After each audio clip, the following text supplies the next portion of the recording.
Good evening, everyone, and welcome to a back-to-back episode of Langerr at the mic. This one is live. The other one was not.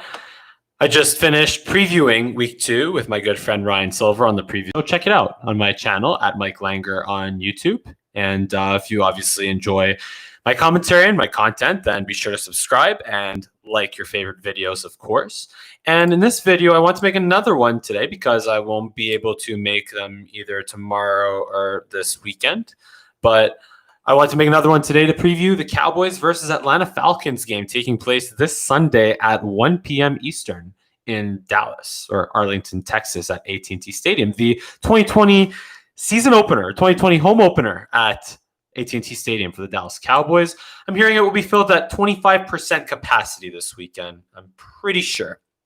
I don't know how it's going to look, in terms of social distancing and all that. And actually, I did see a report that that a fan tested positive for COVID-19 at Arrowhead Stadium in Kansas City, where they allowed their fans in week 1. So, but we'll see. I think unless anything changes, the Cowboys are supposed to have 25% capacity of fans at AT&T Stadium. Another headline this week that I kind of didn't like, besides all the injuries, of course, that took place that I covered in my previous videos. You can check them out as well. But Mike McCarthy in a press conference, I don't know if it was today or yesterday, mentioned how basically he's not a huge fan of pre-snap motion. That's what was implied by what he said. Didn't say he loved it, didn't say he hated it, but just he said basically, I don't have the exact quote in front, but he did say that it's useful at times, but not all the time. And what does that mean? Well, it just means that, that means that it probably will not be a focal point in the Dallas Cowboys offense, which is not good because teams that, that put a lot of people in motion, that have a lot of pre-snap motion, win football games. You look at the Kansas City Chiefs, you look at the Baltimore Ravens, you look at the San Francisco 49ers, you look at the LA Rams, right, from week 1, and even in recent years with Sean McVay. They had a rough year last year, sure, but they're off to a good start this year and made it to the Super Bowl 2 years ago. So, yeah, LA Rams, right? Teams that have pre-snap motion maximize their chances of winning before the snap, right? Which means that they're more likely to win after the snap, right? Because the way I see it, look, you have, in order to maximize your chances of having a successful play on offense, right? That's 40% of the yards that you need on first down, 60% of the yards that you need on second down, and 100% of the yards that you need on third or fourth down, right? So to have to be able to increase your chances of running a successful play, right? The actual play itself, maximize it by, creating motion and confusion before the play actually happens. Maximize your advantage. So honestly, I could say that alone, right? If that's true, and if we see, we'll have to keep an eye out for this season. I'm not saying, look, we only saw one game so far under Mike McCarthy's tenure, so we'll see how things go this season. We'll see if Mike McCarthy and Kellen Moore, I'll call it, both the Mike McCarthy, Kellen Moore offense, right? We'll see if it's good enough this year to I guess overcome, just with personnel and scheme wise. We'll see if it's good enough to work without having people in motion as much. And we'll see. Maybe that changes. We'll see. So that's my shtick from the news this week. Let's get into now our matchups. Let's get into our matchups of the Dallas Cowboys versus the Atlanta Falcons. I forgot to change it to Atlanta Falcons in my notes over here, but I did the actual notes for this game. Don't worry. So, like last week, let's go position group versus each position group. So starting with the Cowboys offensive line versus the Atlanta Falcons defensive line and edge rushers. Like we saw last week in the Rams game, I give this advantage to the Falcons because the Cowboys are just beat up on their O-line. It's that simple. If you're going to have Terrence Steele come in, your undrafted free agent right tackle, step in and start at right tackle, right? That's a tall order, and he wasn't terrible until the end of the game when the Rams really isolated him in their pass rush sets, right?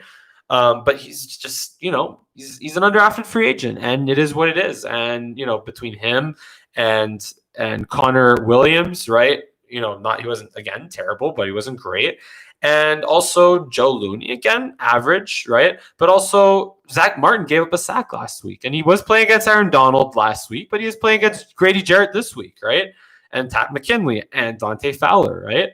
So I just think there'll be too much for the Cowboys to handle. And the Cowboys, to overcome that, are going to have a good game plan, like a really good game plan to really make sure that doesn't become too much of a focal point in the game. Because, look, it is what it is right now, and the Cowboys are going to have to deal with it. So advantage Falcons for the Cowboys offensive line versus the Falcons defensive line. Now, let's look at the Cowboys wide receivers versus the Falcons defensive backs. And look, I'm going to say again, advantage Cowboys. And look, when the Cowboys drafted CeeDee Lamb and re-upped Amari Cooper for the next 4 or 5 years, what was it exactly? I don't have that on me, but the Cowboys put a lot of investment in their receiver group, and they still have Dak Prescott, and they still have, Tony Pollard and Ezekiel Elliott. Well, Ezekiel Elliott first. We'll get to that in a bit, but just this is their strength of their team. And the Falcons, look, just all you have to do is turn on film of Russell Wilson just burning and torching the Atlanta secondary all week last week, right? I mean, you look at the Falcons drafting A.J. Terrell with their first-round pick and really reaching for A.J. Terrell. I think that was a reach and a half for A.J. Terrell with that first-round pick, but just shows how I guess much of a weakness or how worried Atlanta is about their secondary to use a first-round pick on a player that was valued to be a second-round pick at 16th overall, I think, ahead of the Cowboys. So huge advantage Cowboys when you're considering the Cowboys receivers versus Falcons defensive backs or secondary. Cowboys tight ends versus Atlanta middle linebacker and safety group. I say personnel-wise with Ezekiel Elliott and Tony Pollard, advantage Cowboys, but big concern for the tight end spot. So let's call this maybe even, because if the Cowboys really make good use of Ezekiel Elliott, who had a really great game with 22 rushes, I think it was 96 yards and 1 touchdown receiving, 1 touchdown rushing for Ezekiel Elliott last week, right? So he'll be a factor. He'll obviously be a factor in this game because he's still a focal point in the offense, right? But I want to see more looks from Tony Pollard. And if we see more of Tony Pollard, then that can mean that the Cowboys, can really, match up well against the Falcons safeties and linebackers, right? If they make good use of Ezekiel and Tony Pollard. But the advantage comes to the Falcons if Dalton Schultz chooses to have 2 crucial drops again, one of which led to a 3rd and 6 that the Cowboys ran the ball on and didn't get the first down, then went for it on 4th and 3 and didn't get the first down when they could have tied the game up. So all to say is that the tight end spot is still a huge concern for me. And unless we see something drastically different from Dalton Schultz this week, I'm still going to be worried about it. And I think that just, let's call it a push. Rams offensive line versus Cowboys defensive line. Look, just like last week with the Rams, it's a similar story. I would say advantage Atlanta in the running game because they'll just again look at the film from last week and probably try to do it. If they're smart, at least they'll try to do the same things that the Rams did. And I think Todd Gurley, even with his injury issues, with his knee issues, right, is still. Todd Gurley always finds a way to have a good game against the Cowboys and always finds a way to be a factor. Maybe with the exception, I think, of last year in that Rams game where the Cowboys just ran all over the Rams. But still, I see Todd Gurley. Todd Gurley is definitely better than what the Rams have at running back, even with Todd Gurley's injury issues, right? And the Rams rushed for over 150 yards last week. So when it comes to the running game, right, Cowboys defensive line versus Rams defensive line, versus Falcons defensive line. I give this to the Falcons offensive line versus Cowboys defensive line. I give the advantage to the Falcons in the running game, but the Cowboys still have their advantage in the passing game because of their pass rush. I mean, if you look at what Aldon Smith did, you look at what the combination of him, DeMarcus Lawrence, Everson Griffin, they just have to not take as many offside penalties and they'll be good. And if Atlanta gets in 3rd and long situations, 3rd and greater than 7, they're in trouble because look out for this pass rush. Falcons wide receivers. Stupid me, I forgot to change my notes here, so I really hope I don't keep blowing this. But Atlanta receiver core versus the Cowboys defensive backs. I give this advantage to Atlanta because they still have a guy named Julio Jones, and behind that they have Calvin Ridley. So I give this to Atlanta, even though Trevon Diggs, right, played a hell of a game last week, and Chido Awuzie had an interception, right? And Jordan Lewis is back. He was, he practiced in full this week, both Wednesday and Thursday. So even though Jordan Lewis will likely be back, I still think that Atlanta, with Julio and Calvin Ridley will be too much for the Cowboys to handle. So I give the Falcons the advantage there at, their receiver core versus the Cowboys defensive backs. And Atlanta running backs versus Cowboys linebackers and safety, advantage Falcons. Very simple, right? The Cowboys are weak at linebacker, and they just with the Van Der Esch injury, Jalen Smith had a really rough game yesterday, especially in coverage, right? So I just see the Falcons just, running the ball well. If they can get past the Cowboys defensive line, then, they'll be fine in the running game against the Cowboys linebackers, right? And just Jalen Smith is still really struggling in coverage, or at least he really did struggle in coverage last week. So, yeah, I think that's going to be a problem spot for the Cowboys again this week, and I give the advantage to the Rams there as well. Special teams, I give a slight advantage to the Cowboys, just because, Greg Zuerlein, I think, is a more consistent kicker than Younghoe Koo. And I believe that with CeeDee Lamb returning punts, that creates more of a threat for the Cowboys in the return game versus the Falcons compared to the Falcons, right? So I can give a slight edge to the Cowboys in special teams. Slight edge. Coaching, in theory, the Cowboys have a really big advantage because McCarthy is a much more accomplished, is a much more well-rounded head coach than Dan Quinn. But from what I saw last week, I need to see more from this coaching staff. I need to see a win before I can put all of my faith. I still have faith in this coaching staff. Don't get me wrong, but before I put all of my faith back in this coaching staff, I need to see I need to see a win. I need to see it happen. So for now, I say even. And the bottom line is, look, I honestly could almost copy paste what I said in terms of the Cowboys' best way to win last week, right, to this week. Cowboys win if the offense and the defensive line meets their expectations. If the Cowboys force Atlanta to pick their poison, Michael Gallup, Amari Cooper, CeeDee Lamb, right, in the receiving game, right, find the best matchup of the Cowboys wide receiver versus the Atlanta corners, right?